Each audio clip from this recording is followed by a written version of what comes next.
Hi there! In this video we're going to be making a laminate neck blank. So this is going to be for a neck through base and it's going to be a 5-piece. If you're making this for a guitar or a bolt-on, it's still just the same process, you're just going to end up with a shorter neck blank in the end. And the same goes to the number of laminates as well. If you're doing a 2-piece or a 9-piece, it's still the same, all the same things will apply. So this should be a useful video for you if you're going to make any kind of laminated neck. We're going to assume you've already got your wood chosen, so we're not going to go into selecting the wood and reading the wood and things like that. We're going to assume you've already got your wood selected and this is just taking it from that point there. So if you're new to instrument building, you might be wondering why you'd want to use a laminate neck rather than a single piece. The main reason for that is stability. So a laminate neck will generally be more stable than a single piece. That's not to say there aren't plenty of stable single piece necks out there, there are, but having a laminate neck is just ways of ensuring you get that stability. As long as you make it correctly anyway, as we're going to show you in this video. So the other reason is it's a better use of wood with a laminate neck. It allows you to use much smaller pieces rather than trying to find one perfect middle piece for like a neck through, for example, where it's quite a big chunky piece of wood. It's quite hard to find a single piece of wood which has got no kind of defects in it and is perfect for that use. Whereas when you've got a laminate neck, you can select only the best bits and cut away anything you don't want. It also makes a nice feature. So on the back of the instrument you can see all the nice laminates and you can have them contrasting and have some veneers in there and get creative with it also. So I'm going to show you my process now and let's get started. So here are the woods which we're going to be using today. We've got the outer pieces here which are maple and these are just rough sawn at the moment, so these are going to need planing. And we've got black walnut here. This is going to be split. It's already planed but it's going to be split down this way, sawn down here to create 2 thin pieces which are going to go either side of the central laminate. And here is the central laminate. This is maple, but this has already been planed, so this did look like this before it was planed. It came from the same stock. So this is planed down to about 15mm, and this will be in the middle with a piece of black walnut on either side. And then on the very outers will be these thicker pieces here. So I buy all my maple and the less specialist woods from a sawmill in a sawn state like this. And that means it's going to cost me about a quarter of the price as it would if I went to a specialist Luthier supply place and bought planed wood. It doesn't mean it's going to be any better just because it comes from a Luthier supply place. They're both the same stuff, and because I'm spending so much less buying this, it means I can afford to buy so much more maple, so then I've got much bigger stock to choose from and select only the best bits, so it gives me a bit more freedom. It does mean you've got to plane it yourself though, so we're going to be doing that shortly, and we're going to turn something that looks like this into something that looks like this plain piece here. So I keep all my maple and any woods for at least 6 months before I start to use them. This gives them time to do any moving they're going to do and to acclimatise to the workshop. So you'll notice this board here has actually been sawn down the middle, and you can see there's the 2 pieces. See where the label goes together with my name on. You can see that's actually 2 pieces, and I'm going to use this label here to illustrate what we're going to do with this piece of wood now. So with the laminate neck, it's very important how you orientate the laminates in the neck. You want it in a way so it cancels out the forces within the wood rather than accentuating it. So to do that, you balance them. So you can see we've got this piece now, just as it was before it was sawn. I've got the label reading across there. So we're going to stand these 2 pieces on the end like this. And we're going to take this piece here, further back, and we're going to rotate this. So this label is going to end up on the top instead of the bottom. And we're also going to put it on the other side of the neck. So it's now on the right hand side, or the closer side.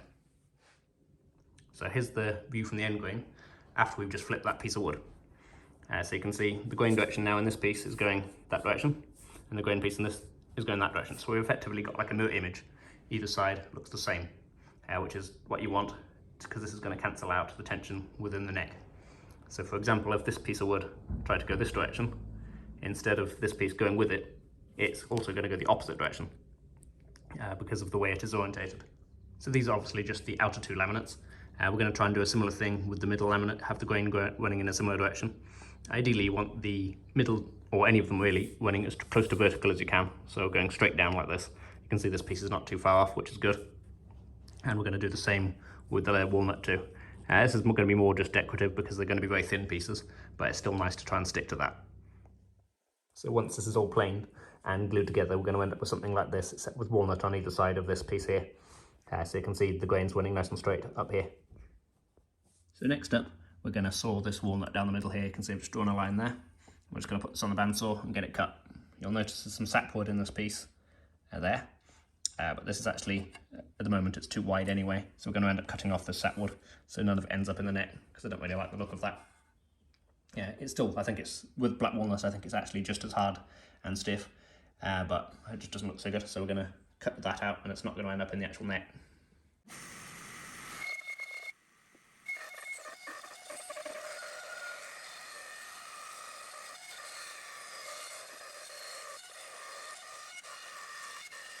So we've ended up with two nice square pieces. It's worth pointing out, whenever you're going to saw wood down its thickness like that, make sure you start off with a square piece in the first place, and not a piece which is thinner at one end and thicker at the other, or something like that, because you'll end up with one piece smaller than the other, which will then need further planing to bring it down to size. It's always worth starting out with thicker wood than you actually need as well, just in case you do have a little mistake like that, and the saw uses up more than you wanted it to. I didn't need the extra space in this case, but these pieces are about 10.5, 11mm, and I'm going to take them down to about 6. So I've got that extra thickness there, just in case I needed it, but it turned out I didn't. But it's much better to have a bit of wastage like that, rather than not being able to use the whole piece, because that would effectively be much worse wastage. So these have now just been through the thicknesser. So when we're planing pieces of wood, we'll first use a thing called a planer, or in America they call it a jointer.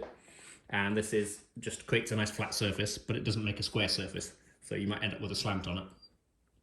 So after it's been through the planer, you then go to the thicknesser, which will make it square. So for this piece of wood, before it was sawn, it was square on both sides.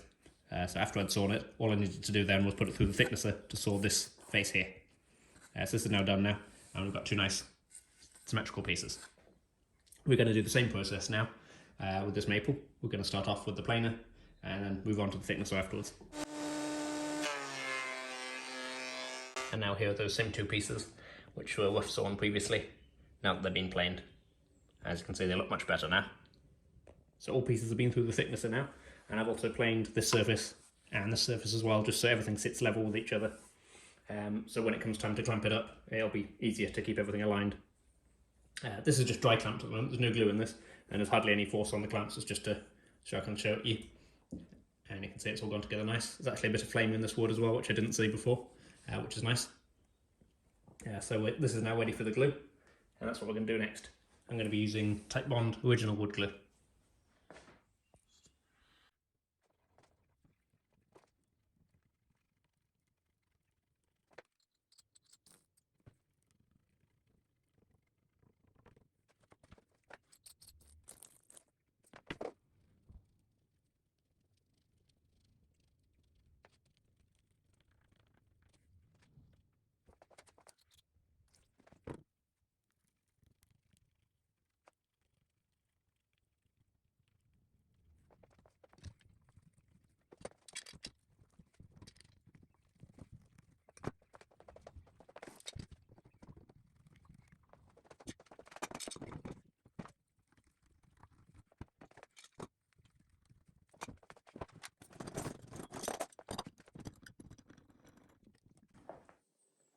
And I can see all the clamps in place.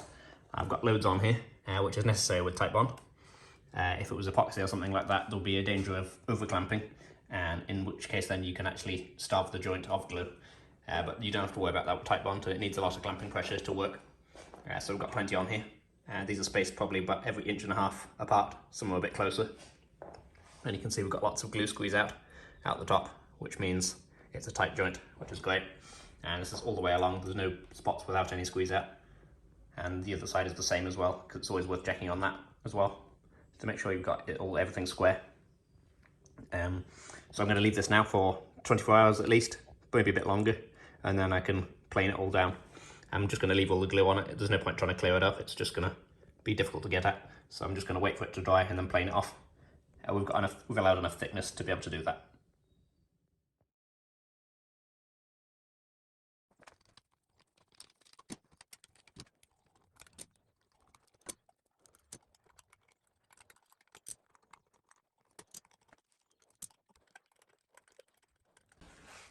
So it's now been about 48 hours, and I've just taken off the clamps. Everything looks good. So I'm now going to plane one face, and I'm going to put it through the thicknesser just to make everything level and get rid of all this glue. And then after that point, I'm going to leave it a couple of weeks just for it to do any moving that it might do. And then before I start working on the base itself. And here we are now after it's been planed. So it's all nice and square now, and we've got good joints all the way along. No gaps or anything like that, or glue lines. See, it's nice and tight all the way up. And there's actually some quite nice figure in the maple too, which is an added bonus. So I'm just going to show you the end grain again to make it clear what I was talking about earlier.